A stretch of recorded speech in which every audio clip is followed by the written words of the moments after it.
Assalamualaikum warahmatullahi wabarakatuh. Perkenalkan, nama saya Iin Sulistianingsih, Sarjana Pendidikan. Saya adalah calon guru penggerak Angkatan 4 Kota Surakarta yang bertugas di TK Al-Firdaus Surakarta.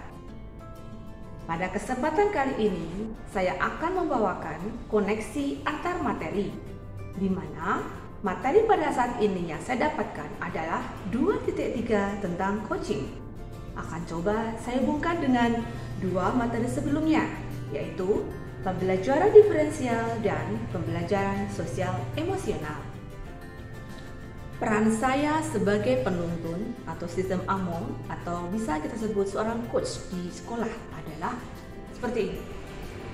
Seperti kita ketahui, Bapak Pendidikan Indonesia Ki Hajar Dewantara telah mengemukakan bahwa pendidikan itu adalah proses menuntun yang dilakukan oleh guru kepada muridnya, sehingga diharapkan dapat mengubah perilaku murid sehingga dia dapat hidup sesuai dengan kodratnya, baik sebagai individu maupun sebagai bagian dari masyarakat.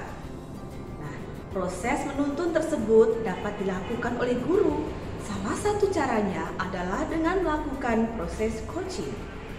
Nah, dalam proses coaching ini ada proses yang menuntun, dilakukan oleh guru kepada murid, kita sebut coaching, untuk menemukan kekuatan kodrat, potensinya, kelebihannya, sehingga dia bisa hidup sesuai tuntutan alam dan zaman.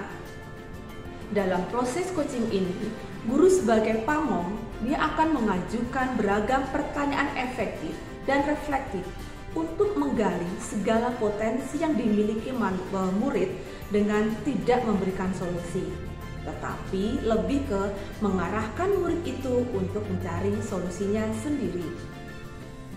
Di sini, coach mempunyai peran yang sangat penting dalam sistem AMOM. Kenapa?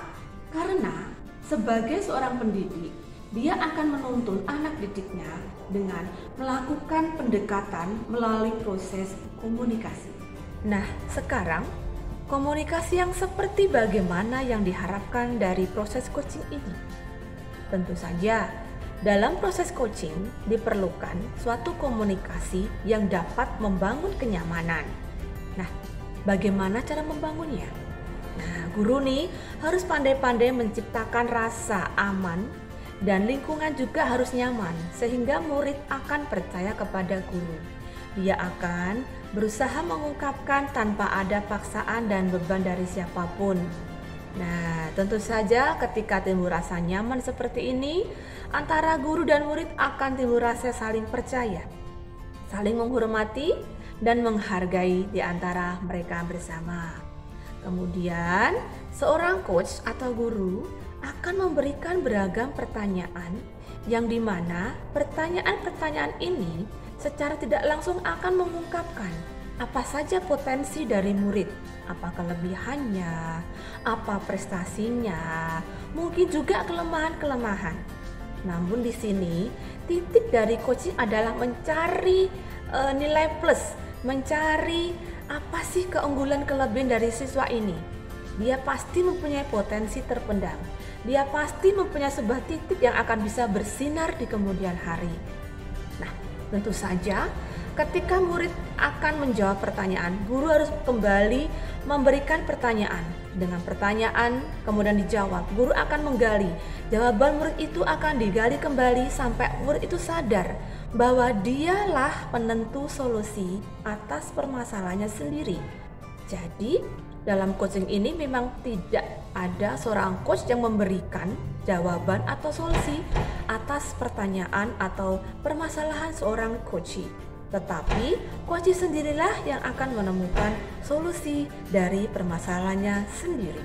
Nah, sekarang, apa keterkaitan modul 2.3 coaching ini dengan dua materi sebelumnya, yaitu tentang materi pembelajaran diferensial dan pembelajaran sosial emosional. Nah, di sini salah satu bentuk untuk melejitkan potensi murid adalah dengan mengintegrasikan pembelajaran berdiferensiasi di mana pembelajaran itu adalah pembelajaran yang selalu memperhatikan kebutuhan belajar peserta didik berdasarkan minat, profil, dan kesiapan belajar. Guru sebagai coach dibutuhkan untuk menggali kebutuhan murid, sehingga diharapkan guru dapat mendesain proses pembelajaran yang mampu memaksimalkan segala potensi yang dimiliki oleh murid. Nah, sekarang apa hubungannya materi coaching ini dengan materi pembelajaran sosial emosional? Pembelajaran sosial emosional itu kan dilakukan secara kolaborasi antara siswa, kemudian guru, kemudian tenaga pendidik lainnya, bahkan mungkin juga kepala sekolah ataupun cleaning service dan bahkan mungkin security yang ada di sekolah.